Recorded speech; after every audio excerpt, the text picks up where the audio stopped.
Good morning, guys. Welcome back. Here we are again with another lovely and fantastic lesson that we're going to be partaking in today. So, hopefully, at this point, you guys have all taken your test for industrialism and imperialism. Once you finish with that, again, make sure that you guys get that turned in through Infinite Campus. Make sure that you turn in your study guide, and then we should be all good to move on to our next unit, which we're going to be getting into today, which is that of World War I. All right, so we're finally getting closer and closer and closer to the modern day. And these wars, both of these wars, both World War I and World War II, are going to be a big driving force to push us into that direction of the modern day. One of those fortunate things about war is that not only oftentimes does it help to drive the economy in a positive direction, but it also causes a lot of innovation. Okay, that innovation is going to be huge when it comes to bringing the world into the modern era. We're going to see tools like new types of weaponry. We're going to see new types of transportation being utilized in war, but then we'll also eventually turn into transportation for the everyday folks like you and me. For example, airplanes. Okay, airplanes, they kind of get their start in 1904, and by the time we get to 1914, when this war starts to kick off, it's at that point that we start seeing them used for weaponry, but then shortly after, we see our first passenger flights. So we're going to see some neat stuff over the course of these next couple units, and we're going to get us even closer to where we are nowadays. So make sure that you have your note sheets ready to go. Make sure you are copying everything down and answering all of your questions, putting in your vocab, and of course, the summary at the end. All right, guys, so let's go ahead. Let's talk a little bit about World War I.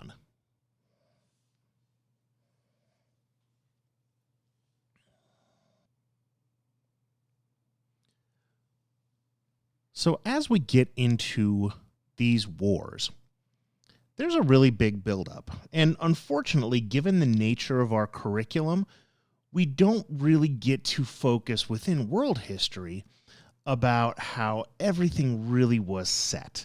We've gotten a couple of glances of it along the way. One of the things that we saw with imperialism was that countries were starting to expand their influence. They were reaching out and they were trying to gain more influence throughout the world. And that threw off the balance that they were desperately trying to set during that time. If you guys recall, there was that point where they were trying to kind of even everything out. They were changing landscapes based on, what nationalities and what countries had more to work with. And so in the effort of that balance, nationalism is born. And we see this shift to where now people are trying really hard to make sure that their country becomes the best overall. Okay, so when we look at the causes of World War I, we actually have an acronym that gets spelled out. Okay, it's MAI.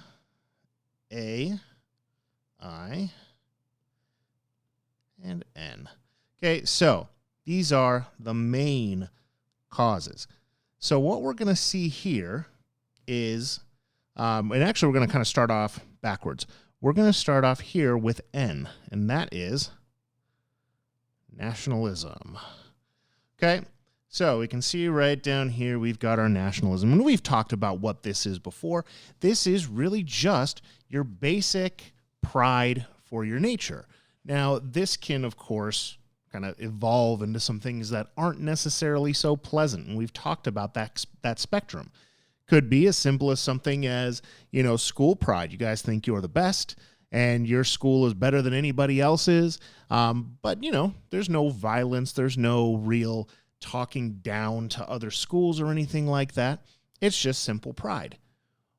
But then it can start to evolve further and further, and if you take it to its most extreme, that's where you get into territory like we've seen and like we're going to see when we get into the 1930s with Nazism. Okay, extreme nationalism to the point where you're actively going out and harming others because you believe that your side is the best. Okay, so we've really talked about what this concept of nationalism is. Okay, it's competition, it's antagonism. So kind of poking and prodding at your opponent. Okay, a lot of nations at this point are trying to find their independence. They want their freedom as a whole. Okay, so we've got Russia and Austria-Hungary. These guys are rivals over this territory called Serbia. Now, the I, okay, so when we're looking at the I of Maine, we're going to focus now on imperialism. Now, guys, we just finished talking about this with our last unit. Okay, so imperialism is trying to show that influence all throughout the world, and that could be on an economic standpoint, but it could also absolutely be from just going through and conquering. Okay, so Germany specifically, they start to industrialize. Okay, they're manufacturing a whole bunch of cool stuff.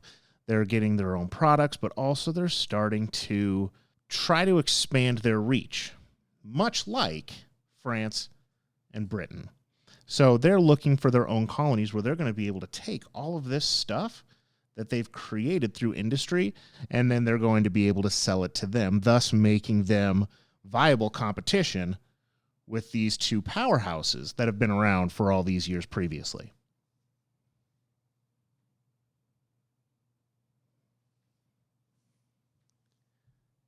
Now, again, we'll go ahead and we'll spell out.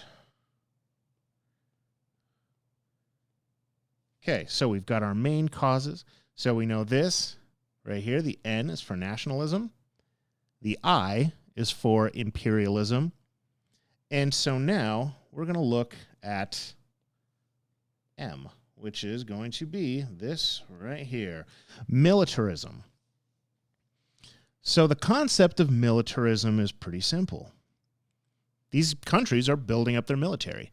If they have the biggest, baddest, and strongest military in the land, then that means that they're going to more easily be able to exert their influence all around. So if they have the biggest army, they win. They don't have to worry about any kind of outside forces influencing what they want to do. Okay, so they're essentially protecting themselves from the outside. Now, the biggest thing here, though, is if you mix militarism along with nationalism, this now drives for each of these countries to try to be the best out of all of them. So it again pushes the competition. So now one country is making a big military, another country catches word of it, and they're like, oh man, I got to get in there and I got to create my army now. Okay, so by the time we get to 1890, we see that Germany has really been the most effective in building up their new military force. The one thing that they haven't quite surpassed some of the other European nations is with their sea power. And as they continue to militarize, they actually start to compete with Great Britain, and they are about head-to-head. And that's going to be a pretty big deal here as we continue to talk about the causes. So we are definitely going to be revisiting this idea here before we finish up today. Now, the last thing that we're going to talk about here with the main causes is our last letter, A, the alliance system. It is a good thing to have friends. Friends are powerful. Friends give you a little bit of backup, especially if we're looking at, let's say a country like, okay, so we've got a country like France. So France is big. They're able to support themselves. But what if we look down here and you see we've got Albania. I'll use a better color here that'll stand out. So we've got Albania. You guys can see that Albania is much smaller than France. Okay?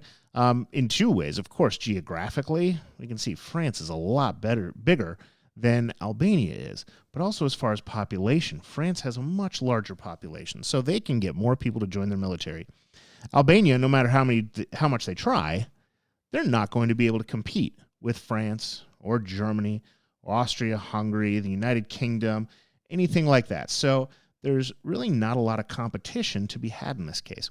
So what do? If you can't get a military, you make friends. So now you've got these guys working together in order to stay strong and powerful. So let's just say someone goes and messes with Albania. That means that France is going to roll right in and they're going to support their friend. Think of it in the context of a fight. I'm sure you guys have all seen, whether it's been depicted on TV, depicted on YouTube, or maybe you've even seen a school fight happen. Okay, you have two people that are fighting against each other. Now, the odds might be fairly even. However, one side starts to win, all of a sudden their friend jumps in. Well, now they've changed the nature of the fight, right? So as one friend jumps in, you can bet on the other side, someone's going to say, oh man, okay, well, we got to come in and we got to help our friend out. And so now a fight that started off with just two people now turns into a situation where you've got 4 people, 5 people, 10 people that are all participating in this fight. So now it's become more of a group brawl than it was just a one-on-one fight. And so this is what is a big cause of World War I, because now we've got this alliance system, and we're going to talk about the nature of why this all started. But we've got 2 countries that are going to fight with each other. Now, all of a sudden, we've got 4. And that number continues to increase. Now, when we look at the sides here, we've got the Triple Entente. These are the allies. Okay, so we've got France, Britain, and Russia. Now, the opponent to these guys here, we've got Germany, we've got Austria-Hungary, the Ottoman Empire. These guys make up the Central Powers, okay, or the Triple Alliance. I definitely want you guys to make sure that you are very much aware which of these countries correspond with these names. So the Central Powers and Triple Alliance, you want to be looking at Germany, Austria-Hungary, and Ottoman Empire, the Triple Entente, or the Allies, France, Britain, and Russia. Okay? You will be tested on this. I can tell you that right now. Make sure that you are aware of the difference between those two. So, what exactly starts this war? We've got our main causes: militarism, alliances, imperialism, and nationalism. All of these things have a pretty equal part in starting this war.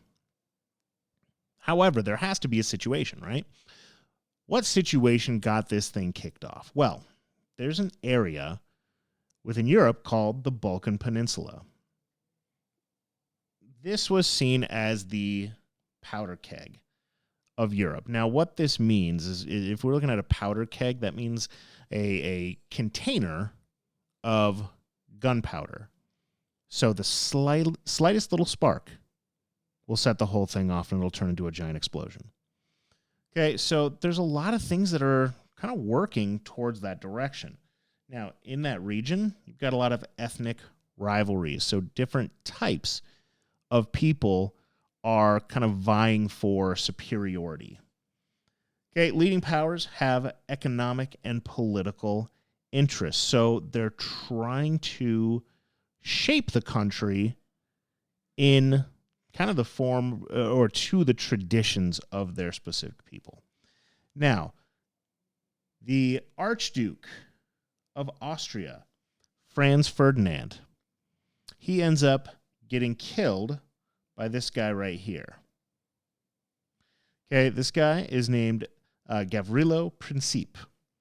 Now, he is part of a Serbian nationalist group, and he went to kill the archbishop just through gunshot. He actually, at one point, almost completely missed his chance, but the little parade that the archduke was in was kind of held up, and he got a second chance. Now, he was successful. He kills the archduke.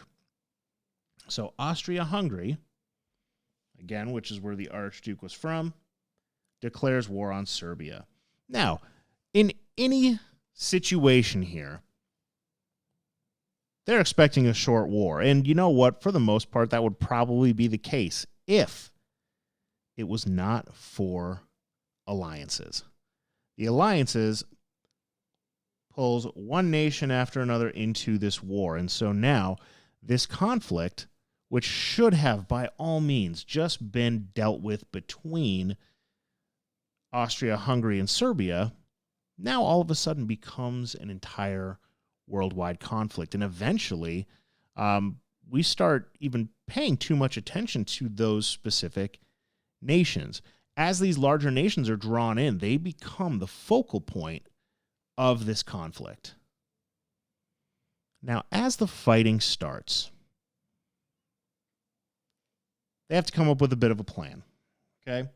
So Germany really starts to take hold and become the central focus of the Central Powers. They came up with what's called the Schlieffen Plan. So Germany is surrounded on two sides. On one side, you've got France, okay, and that's more on the Western Front. On the Eastern Front, you've got Russia. Now, it's going to be the case both with World War I and World War II, where they're trying really hard to make sure that they're not fighting a two-front war. Fighting a two-front war can be very much a bad thing, okay? They have to split their troops in order to handle the war on one side and then handle the war on the other. So, in order to not totally take over all of their troops fighting on both sides, they decide that they're going to not necessarily fight actively against Russia, but they're going to kind of hold them back. Once they can defeat France, then they can kind of take everybody from France and bring them over towards the Russian lines and eventually knock Russia out of this whole thing. So the Germans end up sweeping through Belgium. By 1915, we've got two parallel systems of trenches across France. Okay, so this is what's going to be known as trench warfare. And we're going to see some very specifics on that here in the next couple of slides. But this is going to be the biggest part of the Western Front. All right, so when you have your trenches, that's very much what it sounds like. You've got just these trenches that you're going to be hanging out inside of and then poking your head over and shooting towards your opponent, and they're going to be doing the same thing for you. Now, in between each of these sets of trenches is an area called no man's land.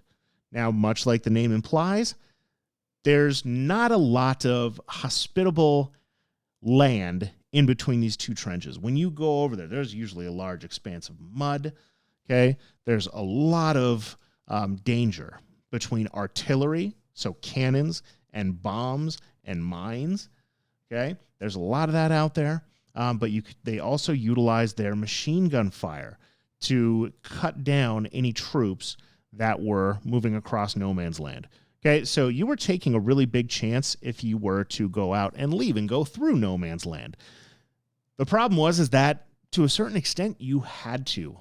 If you were going to make any kind of progress whatsoever, you had to go across no man's land, try to get in through the enemy lines and take over those trenches. Now, you can bet, just based on that, that the casualties were very high.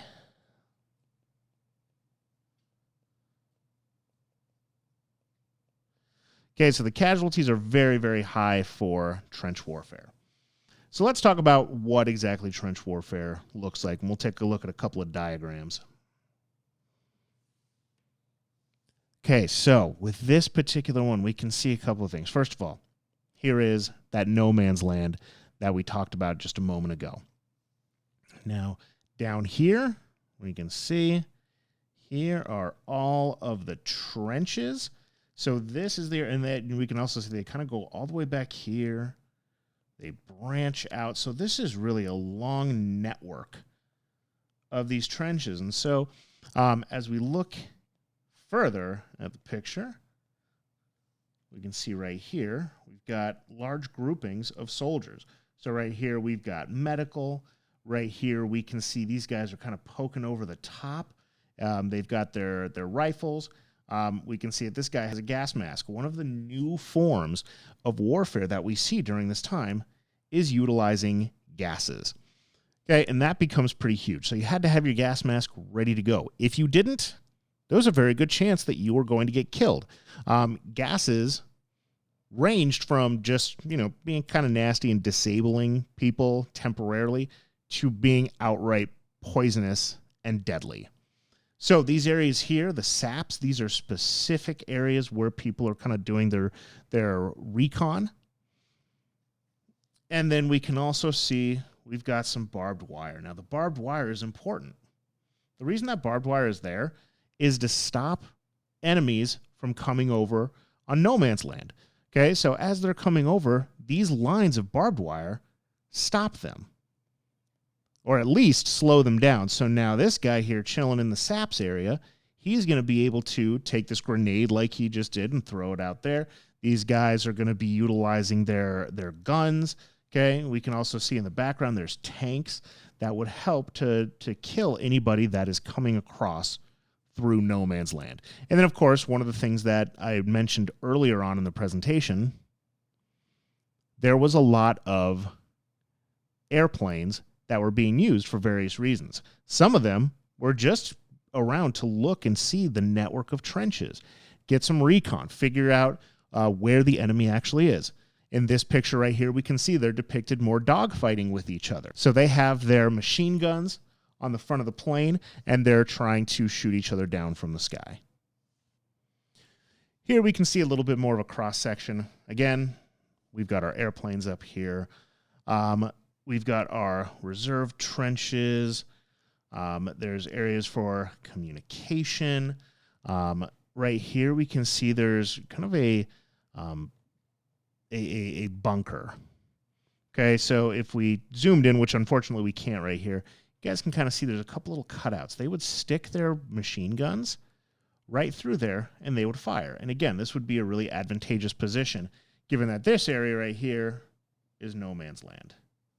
So we can see the line of soldiers right here making their way towards the barbed wire. And so ideally, this barbed wire is going to stop these guys just enough for these machine gun towers, for these planes, for the soldiers that are actually in the trenches to stop them from coming across.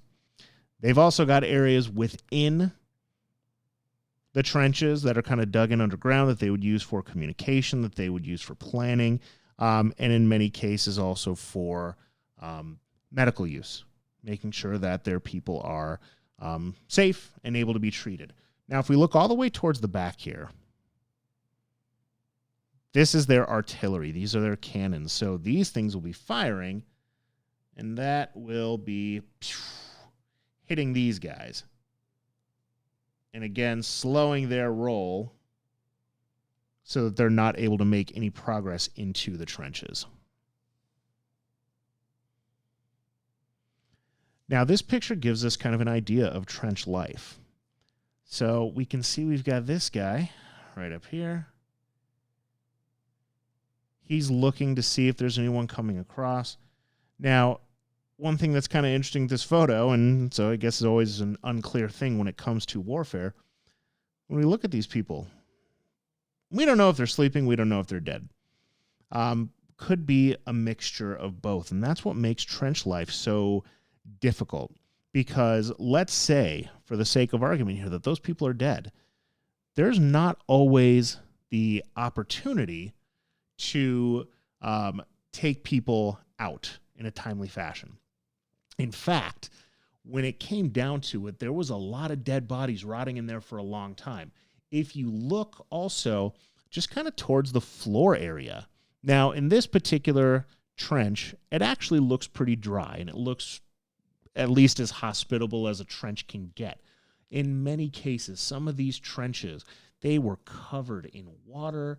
There was almost like ankle deep height water. So, I mean, not huge, but enough to make it really difficult in cold climates for your feet to ever be like fully dry. Now, with their boots and with their equipment really in need of some sprucing up, we see a lot of bacteria getting in through those boots with dead bodies floating around, with rats, with fecal matter, germs from dead bodies. I mean, all of this stuff was getting into people's bodies and coming up with what was called trench foot, which was nasty, very, very nasty. Their feet started turning black. They were essentially just rotting from the inside, as if their body had already died. Okay? That bacteria was just rotting their limbs off. It was not very fun to have to deal with.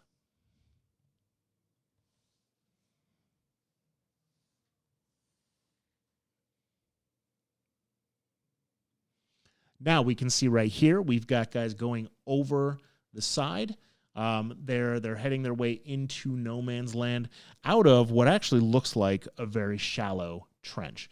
Now, again, with what we talked about with no man's land, these guys are very much in danger. So most of them, more than likely, will not make it back to the trenches after they make this particular run. We can see here we've got some guys that are strategizing. Okay, they're pointing out where they're going to be going on this particular map and figuring out their next run through no man's land.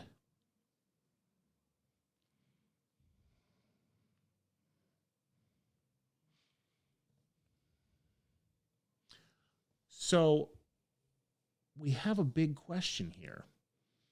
All of these countries, they are participating, at least all these countries within Europe, they're participating within the war. It really is not so much a world war just yet. It's a European war. In a huge way, it's a European war, but it's not a world war yet. The big question here is America, the United States. What are they doing at this point in time? Well, America, even right after the American Revolution, we were not very excited about getting involved in other people's issues. We were called isolationists, okay? So this word right here, isolationism, really does a good job in explaining how the foreign policy was of the United States at that time, okay? We did not want to get involved in other nations' affairs. We wanted to take care of us. And if something specifically hit home to us, okay, well, then we kind of got to get ourselves involved. But for the most part, we were trying to stay away, okay? Stay away from international affairs.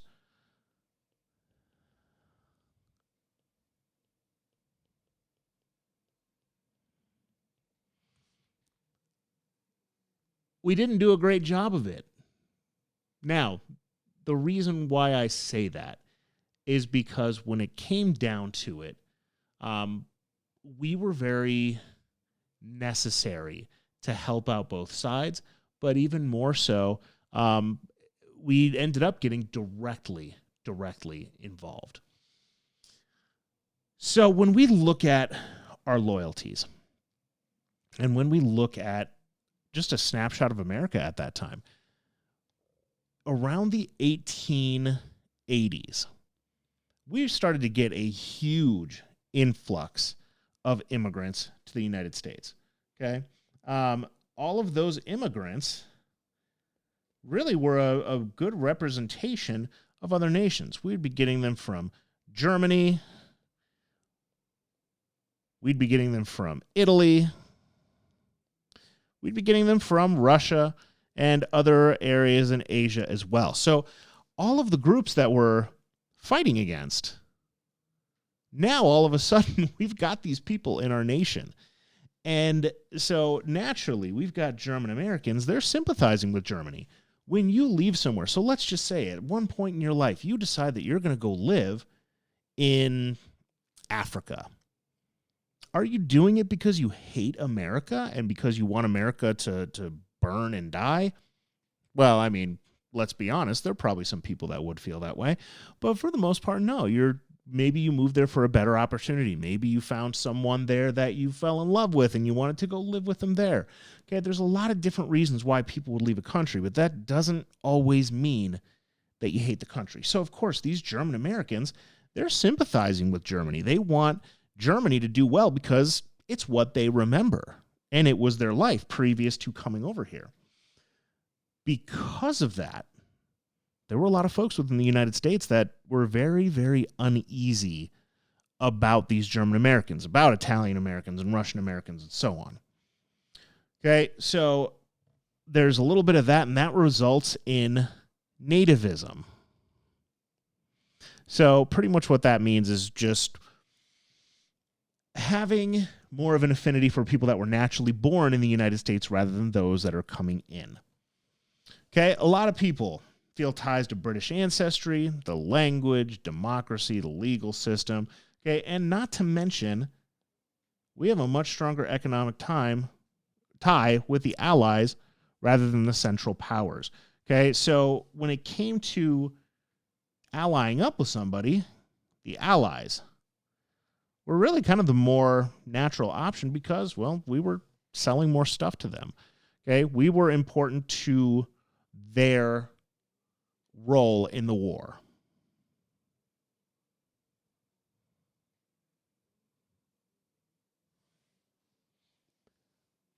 So as the war starts expanding even further, by 1917, so this is like pretty close to when the war comes to an end, we've done a good job of fully mobilizing. So we've put together an army, we've put together a navy, we've made sure that our financial situation is set, okay, and we start to help out, knowing that more than likely we're going to end up in the situation where we're going to be fighting. Okay, so we're trying to prevent the German threat to U.S. shipping because the Germans were using what's called unrestricted submarine warfare. So anything that was sailing over from the United States over to Great Britain or over to France, if the Germans had a good idea that they had military assets on those, they would torpedo those ships and kill them. Okay, so eventually we get to a point where the British come up with a blockade. So they want to stop the Germans from getting any of their stuff. Okay, blockades can be really effective because it means that you can stop a nation without actually having to fight against them at any point in time. Okay, what you're doing is you're just affecting them economically, and sometimes that could be more powerful than dropping a bomb on them. Okay, so Germany starts having difficulty importing food, fertilizer. By the time they get to 1917, they're in the middle of a famine, meaning they're having big food shortages. So what do? Well, they want to try to break the blockade. They use their U-boats. U-boat is essentially another word for submarine. So they use their submarines, and they're just sinking ships constantly. Now, why is this our issue? This ship right here, the Lusitania. Now, this is a British ship, much like the Titanic. In fact, I believe that these were actually sister ships, so they were pretty darn similar in almost every single way. Now, the U-boats end up sinking the Lusitania. Well, why do we care about a British ship? Well, we care because 128 of our people were sunk along with that ship. So this does an important thing. It turns U.S. public opinion against Germany. Public opinion is a powerful thing.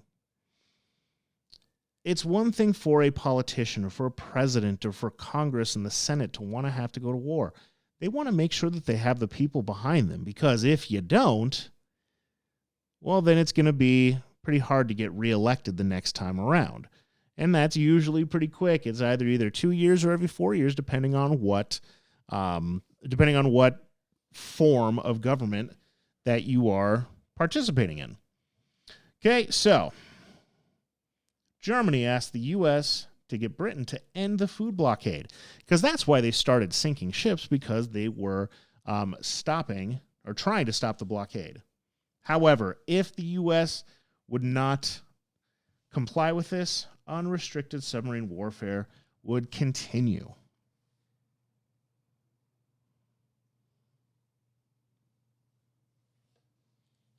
Now, there's also a couple of things to keep in mind, is that the Lusitania wasn't necessarily the be-all, end-all, and the reason why we got into the war, but boy, did it sure help.